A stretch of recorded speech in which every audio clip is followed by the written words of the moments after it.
onum se muaduru bo ofre na aba na ewo mu no wi be wi a eye muaduru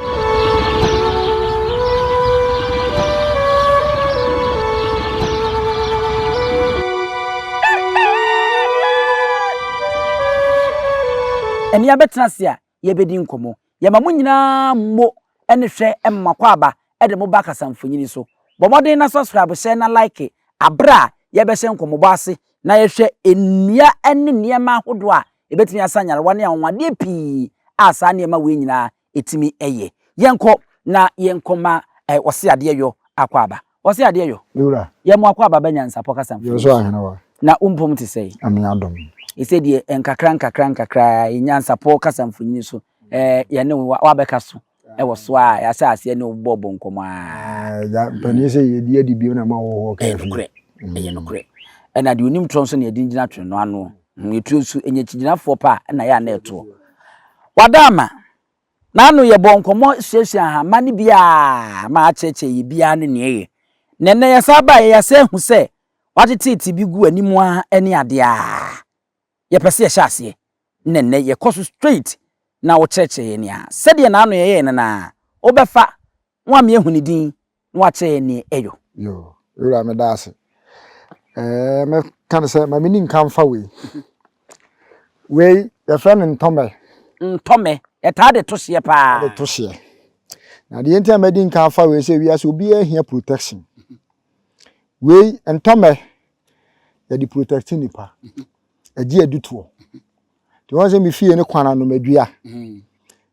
bi ba be ka se bi amede perehye da bi eduro bi eni wona ma wo chechiri wo fie na ato a eduro we ho betuma san ho nese we no ye beka se soja ni pa wo wona konde wona ho ni tuo ni ade ndi we ye de ye aduro ema obi a wo pa akonwa se wote akonwa no so obi ope protection bia pe bambo bia we ye woni nua mo ye de kan omo ho a ye de be kan ho nya Ntomme ne nko apese but madin ka kire se me pese me kire duro ni na obi de akoyi obi flakadam nti ye woni nua mo ho a we ye ho amamere de coins gu ase ansa akora na wunipa no wate ye ntwa ye te we de korona no ye sa de titi nipa ntam ti se de ba ko no ayi ogashi ni ye no we no so de titi nipa ntam nti ni ntam tete ye no e bia wo ne mpena bi o ha wa adwene o mpe ne mpena ni biem ye wo kwan ye be fa so ye be ye no ye be cha ade ni mu mienu ne ye de ama wo obeto ba akwa akuri kumase na de ba akwa akoto nkran tere so ne kwan ntam kwan awale ayira ne ntam juma edie no Ntomme ya ye nim se de hye na eja esisin hano ana ka hu nti na mantana kumase no because obi a me ye kuro wura de nka asase be na menya wo mi kurom na no obi kuro bisa no na meduma na pra kunwa watu hwa ba bia akwa ye obne se me ya dance ni me ma me fira dance dum paase aye ne edi hoja ase hene enti maba me diem ase dum paase nifa enti dum paase atrenkonya tena se ha ye nifa se ha na aba ti se de wotwa fufu na tonkwa eti mi kurom an sa mi kurom an kasa na metie yi we so ye fe na wiemfo samana awiemfo samana se ye di dware awiemfo sko de koto samana wo de we be twa dware awiemfo samana ni din no me de mbeto yi ye de na nam de fere no na awiemfo samana de ye ne se obi a ye beka se na adwene mu aka ana obi a yan fa se bodamfo yan kan sa straight up we ene yetete ye wo ne ma ye de fra ne ye de aso no wo de so na amaman bie woni mu bie be pia bonten dambo ni bebere ni fra amaman mo tete posa na mo de sa ne ma na ka ho na mo de aso ne hwenim so no a che kora ye tete minister bo hu ne ma be firi no mu obeba sa awiemfo samene eye dua kese ana eye du tan kese onse mi fie no finfin bi si ho aye tena se aginnu o ma se bi o ma tena kura se kakara ne de omunim de mekan eye du tan kese minim senka kamerama betimi de ato awiemfo samene dua no so amaye ne a konfanto so na mahwefo enhwe bi na yehu se ni dua ne esitie wo hono na ye nko yenim ene cameraman fa to so edu tank ese ya metena se agi nwunu ti obetumi de ato so na ya hwe na we enso ye bo ofere obi be ka se bo ofere de bo ofere nso di dwuma pa bo ofere ma me nche etiefo ne ahwefo ade bi kwa unse NYANSAPO de betena so ne yancha de a na yese ya ma tie ne nso obeche aduru so ye becha de onum se mo aduru bo ofere na aba na ewo mu no wi be wi a eye mo aduru diwema kese se Ghana ba be menani akoho anke yenkra mo aduru bi mo aduru kese pa no wi bo ofere na ban sa no ware ne sa amene anu ano no mo aduru no wadi we mo tie ya fe na akwodra sta akoto hwan sa ana bofo be ma bofre enso dan ni hini obi ampompo abo no na entumi mpai onkututu ni hini no onwo horo ho wanyam onfanto so sa no pa no nsia bobo nyumem nsia na apai bibia anka ho ni hini na wanyam na onfanto mpompo no so anopa no nsia mu anwume no nsia na apai di we manso ni ska de tonsunu na akoto bofre na ba no de okọ ba bi om sensene bofre Christ na ba no bi nare wadi we mu awi bibia anka ho yeda se nyame ncha ne nanu ncha se wa kire sa adruwi wei na haban bofre ya na haban ani enuro miensa bi wo ho mo me anhwa ade bi ekube mu yenhwe ni yepa kube so mfaso wa ya lesemu no edoso pa wei udi kube se ntia ma ekire kube ni se me beba kube no so udi kube ne huno na ya sensene ne ka ho a edi nuro miensa ka ho a egunoli aduru gono pe ye nem yade egono enkrofo atete a wo mo ne nam aso pitinum ne ayansabia ne ade de wo no se bi wo ya sunsum de sunsum de na ye wona akwan a ye fa so aye sa no ana honam ani de ni na so be no aduru na ma ba sunsum de no ye fra haban bi miyawa no mpanyina nim sa na ye fra no miyawa no no asa wo hwe ya kiri ha bi ni tuwa hu aha eso ade bi mfra na Abrewa Kata ba bi aha ya fidie so minti odo nsa kan ya no akata ne ba bi Abrewa private part ye fra no miyawa no enti miyawa no ye be ma wa jonso aguso ye be ye ho amane se sunsum mu a ye be ye ho amane na wa jonso aguso automatically ono wo be twe afiri na ya be sa honam de wow anwade ahaba ne ye no enye sunsum bia ne di akire bayisem bia ahaba na enti wo ba ha no ma ye wo physical aspect ne ye wo spiritual aspect wa enti obi ko busum fi a ne ye firi se hwane de ye kire se ye kodi ewu ye koye se no dabi ye mo na aduro mu kire ye duro eya na enye wo mo a de ya na Bible no kan de fa bosomsom hu ni nti no maka jo se mejinya me ni me nyesha buku ni aha mejinya nkopon di ti na ye gu se de se ye di kire wiem ansa na ye gu asase so ona ya ade bo na ona bo me obo wo mejini di ba me nyesha buku ni o de asem na se aha nti bo frɛ de etumi yo no bo frɛ na bi o so yedum se etumi de freska ana ba bia de mi kwedie yetimi de bofre no we ye bofre ana we bancha haban bofre bancha haban fita ye bancha no ye wodebo we ye fre ne debo we na nananom ye kɔ apuntu obi ase a yete ne ye de ahye ya ho na ye wokwan a ye fa so a ye bobɔ no enti wo pa afre me number no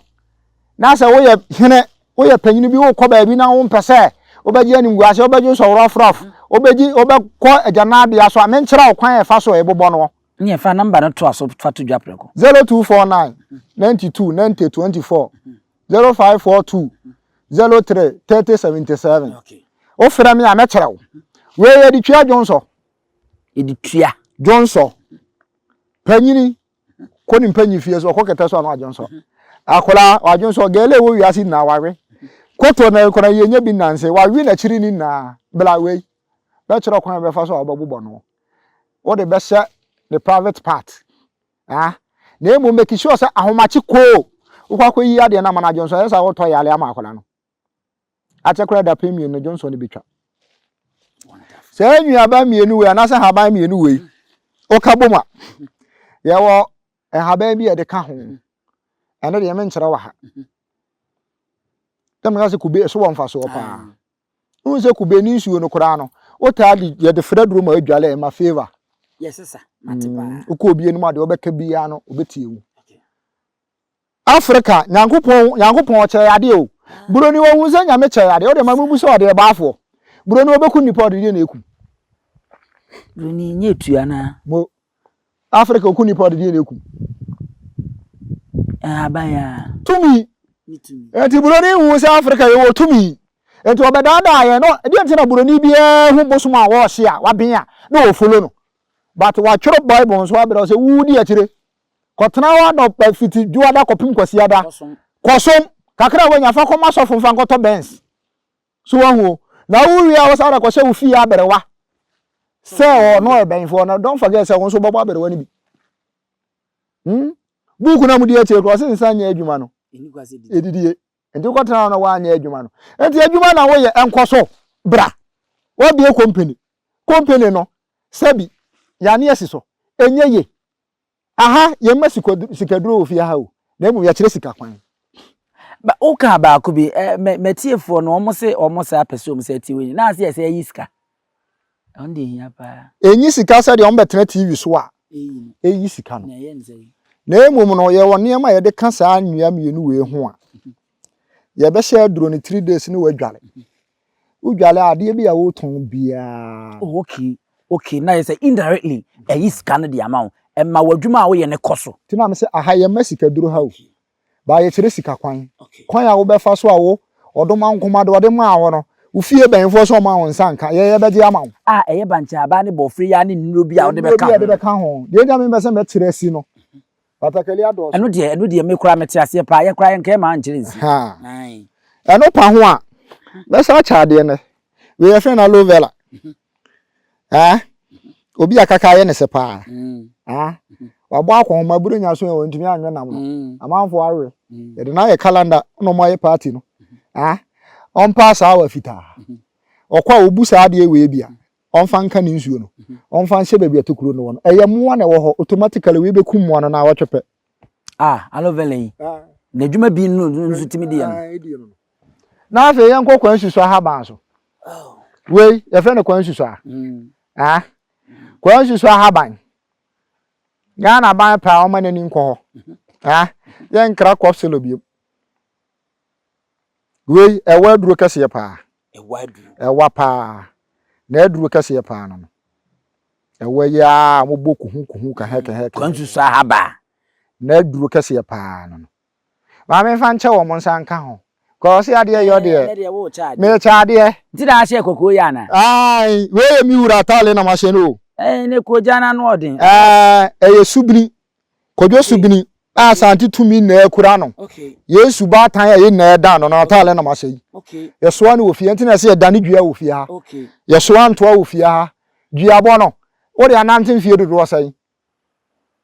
mutwa ne perfect oba me be kire na aduro wa ha ye wodua ye be mo wa bam no dua no so ye stubborn se de obekọ wonderful we obetete ni bebere no wa hohoro so kama na wa posa o posa na wa chimu nsuo no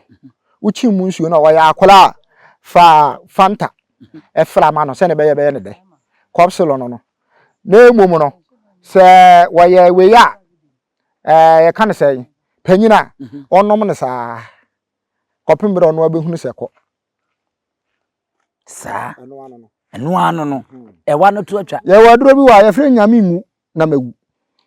nyame ngu na mewu sei na etie ma mente kakra bi nyame ngu na memfa nkyere camera no na camera ni nhu ya de 10cc emfikyire no ene ade a ye taa dodo pa ebibemben abase no ne ade nyame ngu ena mewu we yare ya ho bambo obetokuku ya wone ma bi ade be ka ho ye di sutene na be ye wudwale se aduro ni wi a kire odoma nkoma na aku benfu suru odi ukwa aduro so ayefra wo kala emma nana nanu no obi bisa oba ko ayeye ase se wo kira wo munyante mema FM die mema FM die bebere ho de ma ne yeboyi bebere na ase yenya nko ho fa ni mu no ti yebekọ ho eni nti na me nti ene me wo de ma nsi ha ya nsi ya yebekọ ho yebekọ nti we miawa no obi a wato adwaman so oye oba so oye bema wato adwaman bo modern fa ne bra ne kire ne ye simple nti me mbeza me kire ne wafidie so obetimi afi agya adwaman bo no tie na adwaman mo na ne wo mo se ne dei obede agya abo ne da no so obepra so wi obeyale nti wo yale ya ti ade ye de ya nti ene obefa ne za ade ya ana wo hwe me hanum se nso a eduro we ya friend tanoja we obi akom tano bi bi woni fie dangerous o we komfo wugina dwom kuna na me pese mete wa akom kwa ya haban wow unu ya komfo kom o pese radi angobo o pese na kom ne tifiri na ni so kwa ya haban wodi we betimi dia ye ma me nkyere bo na atena ni so no gina ho me nkyere na komfo bi ankoye bi wow me ngini mema we nyina so me bemben ye pa o ai tanoja no we ye to obi adu a wa hu de esi so tuntum yi ai eno ne de reverse adutuo no wow de esi so tuntum yi ai eno ne de reverse adutuo no okay de esi so tuntum ya se awuo no eno na ya to obi adu no besa de atwitwam ama asa na chi akọ ai na ye fom wisa okay na me nkyere kwan ye fa so ye no okay wow enu wa chire no we ye di puna konwa musa di puna konwa amambere mu no onse me kire se ohin bi wa na konwa ye mpunu enti onimu de ye woyo ye di puna konwa matakali a we na no enhya me kwa bifurugu a me hye ni na no enhya me kwa nipa ne pam de na nso eba fia na nanom kwa so yipunu enti eden se ewo me hu obedwam a obetima ye mbone wow we eni aduro bi ka ho eni ekopeni nguram ne ya hata ama na wo ne ye de yapunu akonwa tuntum akonwa normally ye de kodwabo ase wu nipa koda yetumi punu no wa be ye power wonderful nina ye we ya okay nana enti we no de dwumadi edie no edoso opa eye nnwuma bebre na waba na wa wotu anamo enti se obese wusua de se akom na aka wo ana obese wusua akom ana obese wusua nduro se we dunsini we ye sofo uhia ni ye nkyere kyere wa haban ye nkyere wunduro bra fra me na bra na fa number ntu dwane en sorry 0249 92 9024 0249 929024 okay 0542 03 3077 emu bia be frem bia be nyame arefo we de mo ankasa mo soma ma be se ba ko mienu miensa enan enum ensia ena sesia enson so wa hanom ne nwotwe ene ya kan bomu a yedi ehu adwuma a ya cheche se ne esi etie wonti wa no ya kire kwan ne awirichi aboso wo de wo nam eye new adubi ase kwan ne mu a ehwa na abeba number ne de dwa no ofra obekire na wahu na mo obetu na wonso hu atimi ahenha awo ayi nyansapo kasamfonyi so de ebeboa na ama omeyetim etumpon na asanteman adaso agya namro so se de enim no eno na yen yedi hu dwuma na yede bremu yede mu si wa hanom na yasoro so medin ene abusua pani owusu adiomi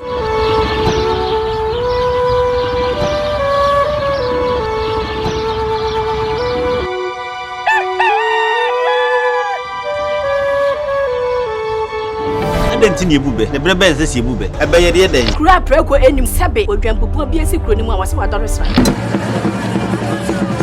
panyini wontena fie ema aseduamfo blani pie firi Ntomme hin se pin enye nkwande wa na yesotro no wa ansa na odi asebe fita na no makode ebrensi am wa wotua ne nsem mojabumonim hu bi duanani wie klaman wo ye sofo kra wo nye bi tontonte ye no sane ya fa NYANSAPO aboa ntaka na mane yakese na ntakra aboa ne de fanyinam kwatere kwa Mada woro Ntomme ye fe ni din de sey ni din de Obama akola wa no so pese utrimu usuma ense bratam the first ne honhon hia na America sa sebe ka ya twa ni mu nyame nai ebu afaso enye de ya twa ni mu twa nyame sebedi akone be kwen bodi atwede na se kofi nro ni ya aben ntime nyina ni mu ampata na wo yade ya